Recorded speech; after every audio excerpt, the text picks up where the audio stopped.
ஆண்டவராகிய இயேசு கிறிஸ்துவுக்குள் மிகவும் அன்பாக நேசிக்கப்பட்ட அன்புக்குரிய சகோதர சகோதரிகளே, உங்கள் அனைவருக்கும் கிறிஸ்து இயேசுவுக்குள்ளான அன்பின் வாழ்த்துக்களை தெரிவித்துக் கொள்கிறோம். மீண்டுமாக இந்த திறவுகொண்ட நிகழ்ச்சியின் மூலமாக உங்களை சந்திப்பதில் நாங்கள் மிகுந்த மகிழ்ச்சி அடைகிறோம். நம்ம தொடர்ந்து பார்த்துட்டு வர இந்த பலிகளை குறித்தான காரியங்களில் இன்றைக்கி நம்ம என்ன பார்க்க போகிறோம் அப்படின்னு சொல்லி பார்த்தீங்க அப்படின்னா, பானபலி அப்படின்ற ஒரு பலியை குறித்தான ஒரு மிகவும் ஆச்சரியமான ஒரு சத்தியங்களை நாம் பார்க்க போகிறோம். இதுக்கு முன்னாடி கடந்த வாரம் நம்ம என்ன பார்த்தோன்றதை நம்ம ஞாபகப்படுத்திக்கலாம். கடந்த வாரம் நம்ம குற்ற நிவாரண பலி அப்படின்ற ஒரு பலியை குறித்தான சில சத்தியங்களை நம்ம என்ன பண்ணோம்னா பார்த்துட்டு வந்தோம். அதன் தொடர்ச்சியாக இன்றைக்கும் நம்ம என்ன பண்ண போகிறோம்னா ஒரு மிகப்பெரிய ஆழமான சத்தியங்களை நம்ம பார்க்க போகிறோம். வாங்க நிகழ்ச்சிக்குள்ளே போகலாம்.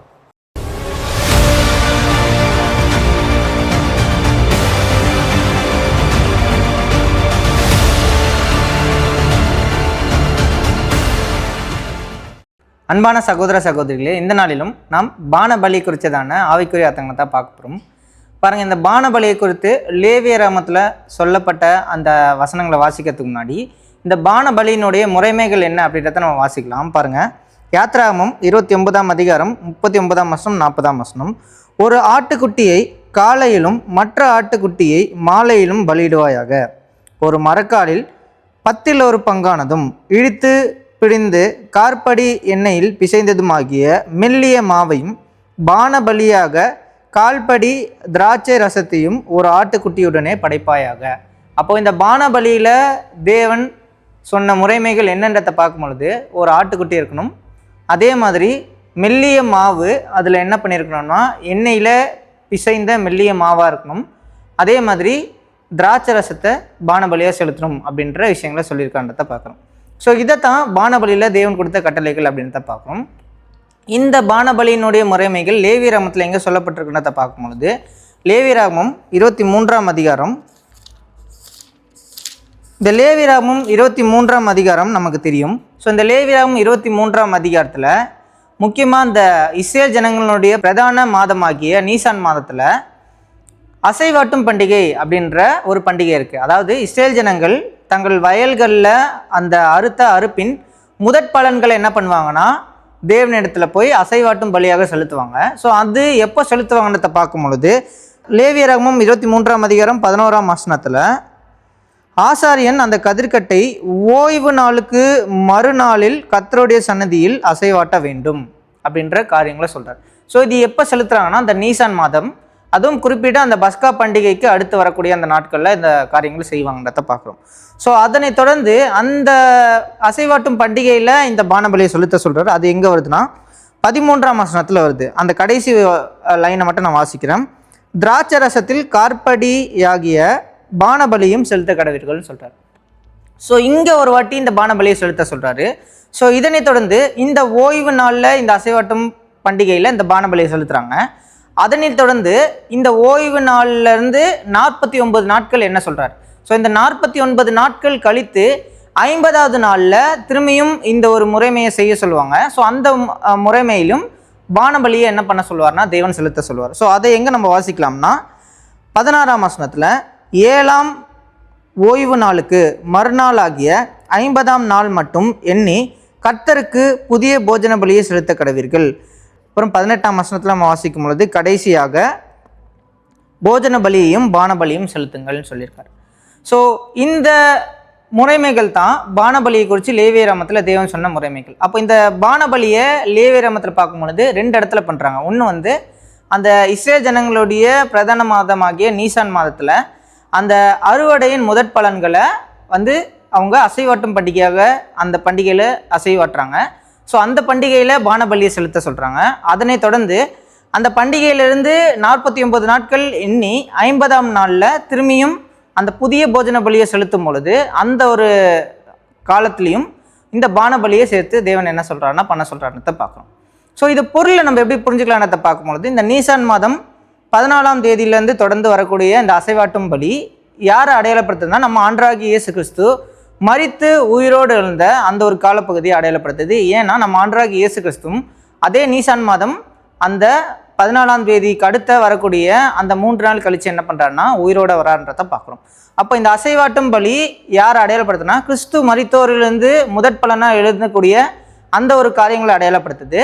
ஸோ இந்த ஒரு காரியத்திலிருந்து தொடர்ந்து 49 நாள் கழித்து வரக்கூடிய 50ஆம் நாள் எதை அடையாளப்படுத்துன்றதை பார்க்கும்போது அப்போஸ்தலர் 2ஆம் அதிகாரத்தில் வரக்கூடிய அந்த பெந்தெகோஸ்தே நாளை அடையாளப்படுத்துறதை பார்க்குறோம். ஸோ அப்போது நீசான் மாதமாகிய அந்த மாதத்தில் கிறிஸ்து உயிரோடு எழுப்பக்கூடிய காரங்களில் இந்த பானபலி சம்மந்தப்படுத்த வருது. அதே மாதிரி அந்த அப்போஸ்தலர் 2ஆம் அதிகாரத்தில் அந்த 50ஆம் நாளாகிய பெந்தெகோஸ்தே நாளையும் இந்த பானபலி சம்மந்தப்படுத்தி வருது அப்படின்றத பார்க்கணும். அப்போது இந்த பானபலி கிறிஸ்துவனுடைய வாழ்க்கையும் சம்மந்தப்படுத்தி வருது. அதே மாதிரி கிறிஸ்துவின் மனவாட்டியாகிய சபையினுடைய வாழ்க்கையும் சம்மந்தப்படுத்தி வருது அப்படின்றத பார்க்குறோம்.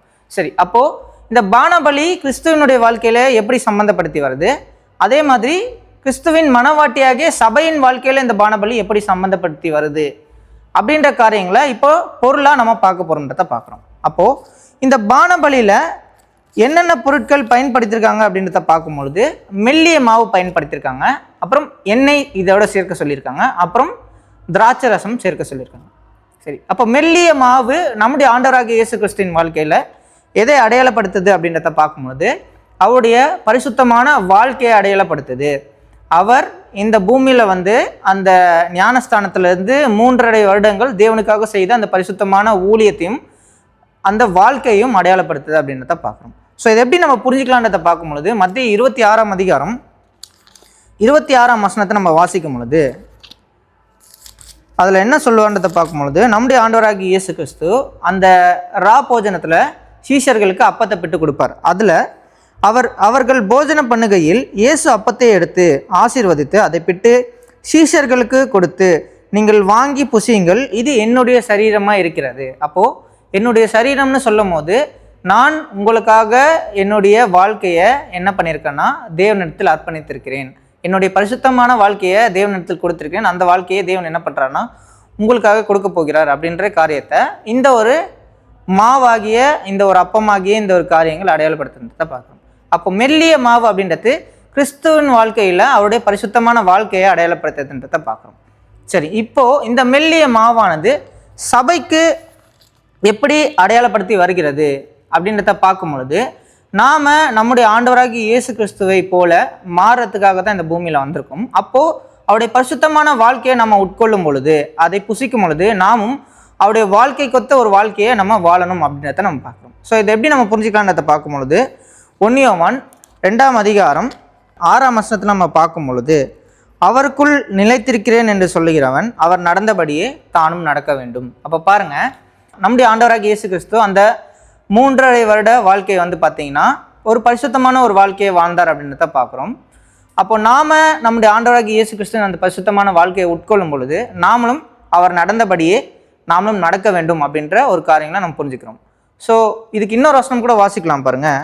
1 பேதுரு 2ஆம் அதிகாரம் 21ஆம் வசனம், இதற்காக நீங்கள் அழைக்கப்பட்டும் இருக்கிறீர்கள், ஏனெனில் கிறிஸ்துவும் உங்களுக்காக பாடுபட்டு நீங்களும் தம்முடைய அடிச்சுவடுகளை தொடர்ந்து வரும்படி உங்களுக்கு மாதிரியை பின்வைத்து போனார். அப்போது அந்த மெல்லிய மாவு என்பது நம்ம ஆண்டவராகிய இயேசு கிறிஸ்துவனுடைய பரிசுத்தமான வாழ்க்கை. அதை நாம் உட்கொள்ளும் பொழுது நாமளும் நம்முடைய ஆண்டவராகிய இயேசு கிறிஸ்துவின் வாழ்க்கைக்கு ஒத்த ஒரு பரிசுத்தமான வாழ்க்கையை நம்ம வாழணும் அப்படின்ற காரியங்கள் தான் நமக்கு சபைக்குன்னு வரும்பொழுது இந்த மெல்லிய மாவை அடையாளப்படுத்துது அப்படின்றத பார்க்கணும். ஓகேங்களா? ஸோ அதனை தொடர்ந்து அடுத்ததாக என்ன சேர்க்க சொல்கிறான்றதை பார்க்கும்பொழுது அந்த மெல்லிய மாவோட எண்ணெய், இடித்து பிழுந்த எண்ணெயை சேர்க்க சொல்கிறான்றதை பார்க்குறோம்.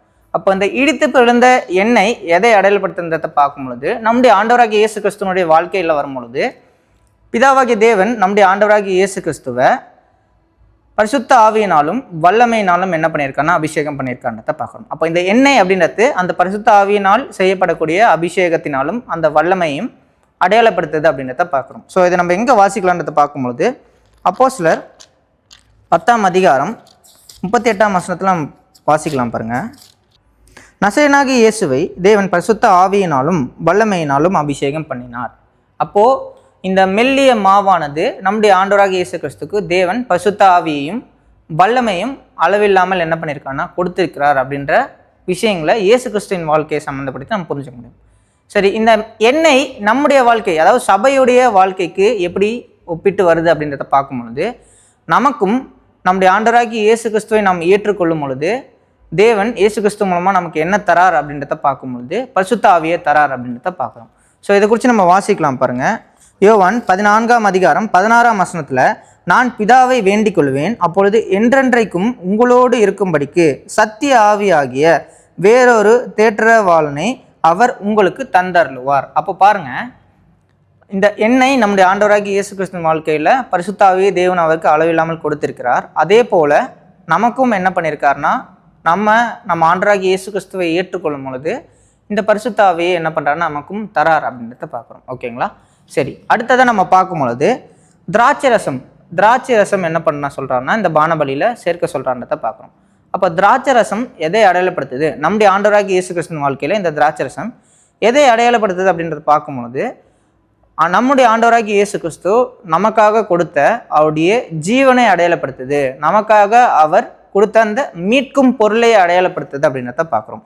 ஸோ இதை குறித்து நம்ம வாசிக்கும் பொழுது லூக்கா 22ஆம் அதிகாரம் 20ஆம் வசனத்தில், போஜனம் பண்ணின பின்பு அவர் அந்தபடியே பாத்திரத்தையும் கொடுத்து, இந்த பாத்திரம் உங்களுக்காக சிந்தப்படுகிற என்னுடைய இரத்தத்தினாலாகிய புதிய உடன்படிக்கையாக இருக்கிறது. அப்போது நம்முடைய ஆண்டவராகிய இயேசு கிறிஸ்து நமக்காக சிந்தின அந்த ரத்தத்தை அடையாளப்படுத்தக்கூடிய விஷயங்கள் தான் இந்த திராட்சை ரசம் அப்படின்றத பார்க்குறோம். இதை கூட மத்தேயு 20:28 நம்ம ஆண்டவராகிய இயேசு கிறிஸ்து சொல்லியிருப்பார், மனுஷகுமாரன் ஊழியம் கொள்ளும்படி வராமல் ஊழியம் செய்யவும் அநேகரை மீட்கும் பொருளாக தம்முடைய ஜீவனை கொடுக்கவும் வந்தார் அப்படின்னு சொல்லி மத்தேயு 20:28 சொல்லியிருப்பார். அப்போது இந்த திராட்சை ரசம் நம்முடைய ஆண்டவராகிய இயேசு கிறிஸ்துவின் வாழ்க்கையில் அவர் சபைக்காகவும் இந்த மனுக்குலத்துக்காகவும் கொடுத்த அந்த மீட்கும் பொருளை அடையாளப்படுத்துது, அவர் சிந்தின ரத்தத்தை அடையாளப்படுத்த அப்படின்றத பார்க்குறோம். இந்த திராட்சை ரசம் சபையாகிய, அதாவது கிறிஸ்துவின் மனவாட்டியாகிய சபையினுடைய வாழ்க்கைக்கு எப்படி ஒப்புமைப்படுத்தி வருது அப்படின்றத பார்க்கும்பொழுது, இந்த திராட்சை ரசத்தை நம்முடைய ஆண்டவராகிய இயேசு கிறிஸ்து யார்கிட்ட கொடுக்குறான்றதை பார்க்கும்பொழுது முதலாவது அவர் சபைக்கு தான் கொடுக்குறான்றதை பார்க்குறோம். ஸோ அதை குறித்து நம்ம வாசிக்கும் பொழுது மத்தேயு 26ஆம் அதிகாரத்தில் 27ஆம் வசனத்தில், பின்பு பாத்திரத்தை எடுத்து ஸ்தோத்திரம் பண்ணி அவர்களுக்கு கொடுத்து, இதை எல்லாரும் பானம் பண்ணுங்கள் அப்படின்னு சொல்கிறார் இல்லையா? ஸோ இதை கூட மத்தேயு 20ஆம் அதிகாரத்தில் ஒரு சம்பவம் வரும். அந்த சம்பவம் என்னன்றதை பார்க்கும்பொழுது, செபுதேவின் குமாரர்கள் இருக்காங்க இல்லையா? ஸோ அவங்களுடைய தாயார் என்ன பண்ணுவாங்கன்னா, இயேசு கிறிஸ்துக்கிட்ட உம்முடைய ராஜ்யத்தில் என்னுடைய குமாரர் ஒருவர் வலது பசத்திலும் ஒருவர் இடது பசத்திலும் உட்கார நீர் அருள் செய்ய வேண்டும் சொல்வார். அதற்கு நம்முடைய ஆண்டவராகிய இயேசு கிறிஸ்து அவங்களுக்கு கொடுக்கக்கூடிய பதில் தான், நான் குடிக்கும் பாத்திரத்தில் அவர்கள் பானம் பண்ணால் நான் பெரும் ஸ்தானத்தை அவர்கள் பெறுவார்கள் அப்படின்னு சொல்லி ஆண்டவராகிய இயேசு கிறிஸ்து அந்த செபுதேவின் குமாரர்களுடைய தாய்க்கு என்ன பண்ணுவார்னா ஒரு பதில் சொல்வார். அப்போது நான் குடிக்கும் பாத்திரத்தில் அவர்களும் பானம் பண்ண வேண்டும் சொல்லும் பொழுது, கிறிஸ்துவின் மனவாட்டியாகிய சபை எப்படி கிறிஸ்து அந்த பாடுகளுக்குள்ளாக உபத்திரவத்துக்குள்ளாக போய் பூரணப்பட்டாரோ அதே போல அந்த கிறிஸ்துவின் மனவாட்டியாகிய சபையும் அந்த பாடுகளுக்குள்ளாக போய் தான் பூரணப்பட முடியும் அப்படின்ற காரியங்களை இந்த ஒரு திராட்சை ரசம் அடையாளப்படுத்துது அப்படின்றத பார்க்குறோம். அதனால தான் வசனம் சொல்லுது, அவரோட கூட பாடுகளை சகித்தோம்னால் அவரோட கூட ஆளுகையும் செய்வோம் அப்படின்ற காரியங்களை சொல்லுதுன்றத பார்க்குறோம். அப்போ இந்த திராட்சை ரசம் சபையின் வாழ்க்கையில் பார்க்கும் பொழுது, நாம் கிறிஸ்துவனுடைய அந்த வாழ்க்கைக்குள்ளாக நம்ம வரும் பொழுது எப்படி கிறிஸ்து பாடுபட்டாரோ அதே போல் ஒரு பாடுகள் நிறைந்த உபத்திரவம் நிறைந்த வாழ்க்கைக்குள்ளாக நாமளும் கடந்து செல்ல வேண்டும் அப்படின்ற காரியங்கள் தான் இந்த ஒரு திராட்சை ரசம் அடையாளப்படுத்துது அப்படின்றத பார்க்குறோம். ஓகேங்களா? சரி, அப்போது இந்த பானபலி அப்படின்றது எதைத்தான் அடையாளப்படுத்துது? ஒரு முழுமையாக பார்க்கும்பொழுது எதைத்தான் அடையாளப்படுத்துது அப்படின்றத பார்க்கும் பொழுது ஒரு வசனம் வாசிக்கலாம் பாருங்க. 2 தீமோத்தேயு 4ஆம் அதிகாரம் 6ஆம் வசனம், ஏனென்றால் நான் இப்பொழுதே பானபலியாக வார்க்கப்பட்டு போகிறேன், நான் தேகத்தை விட்டு பிரியும் காலம் வந்தது அப்படின்னு சொல்லி அப்போஸ்தலனாகிய பவுல் அவர்கள் தீமோத்தேயுக்கு எழுதுவார்ன்றத பார்க்குறோம். அப்போது நான் இப்பொழுதே பானபலியாக வார்க்கப்பட்டு போகிறேன்னு சொல்லும் பொழுது அவர் தன்னை கிறிஸ்துவுக்காக முழுமையாக அர்ப்பணிக்கப்பட்டார் அப்படின்ற ஒரு காரியங்களை தான் இங்கே நான் முழுவதுமாக பானபலியாக வார்க்கப்பட்டு போகிறேன் அப்படின்ற ஒரு விஷயங்களை சொல்கிறான்றத பார்க்குறோம். அப்போ பானபலின்றது எதை அடையாளப்படுத்தும் அப்படின்றத பார்க்கும் பொழுது, கிறிஸ்து தன்னை தேவனுக்கென்று முழுமையாக என்ன பண்ணியிருக்காருன்னா ஒரு பரிசுத்தமான ஒரு ஜீவியமாக ஒரு வாழ்க்கையாக என்ன பண்ணியிருக்காருன்னா அர்ப்பணம் செய்திருக்கார் அப்படின்றத பார்க்குறோம். அதே போல தான் சபையாய் வரக்கூடிய நாம நம்முடைய வாழ்க்கையை தேவனுக்கு என்ன பண்ணணும்னா முழுமையாக என்ன பண்ணணும்னா அர்ப்பணிக்கணும் அப்படின்ற ஒரு காரியங்களை தான் இந்த ஒரு பானபலி அடையாளப்படுத்துது அப்படின்றத பார்க்குறோம். அப்போ கிறிஸ்து பானபலியை எதற்கு செலுத்தினார் அப்படின்றத பார்க்கும் பொழுது, சபையாக வரக்கூடிய மனவாட்டியாகிய தேவனுடைய பிள்ளைகள் புது சிருஷ்டியாக வளரணும் அப்படின்றதுக்காக இந்த ஒரு பானபலியை செலுத்தியிருக்கார் அப்படின்றத பார்க்குறோம். அப்போ நாமளும் இந்த பான பலியை செலுத்தும் பொழுது நம்மை நாமே முழுமையாக தேவனுக்கு அர்ப்பணம் செய்யும் பொழுது நாமளும் புது சிருஷ்டியாக வளரக்கூடிய அந்த வாழ்க்கைக்குள்ளாக வரும்.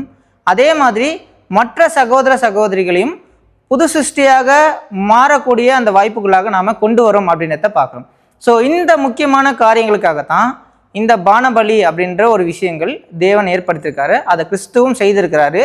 அவருடைய மனவாட்டியாக சபையும் செய்து முடிக்க வேண்டும் அப்படின்ற காரியங்களை இந்த ஒரு பலியின் முறைமையில் ரொம்ப தெளிவாக என்ன பண்ணியிருக்காருன்னா பழைய ஏற்பாட்டிலேயே தேவன் சொல்லி கொடுத்துருக்காரு அப்படின்றத பார்க்குறோம்.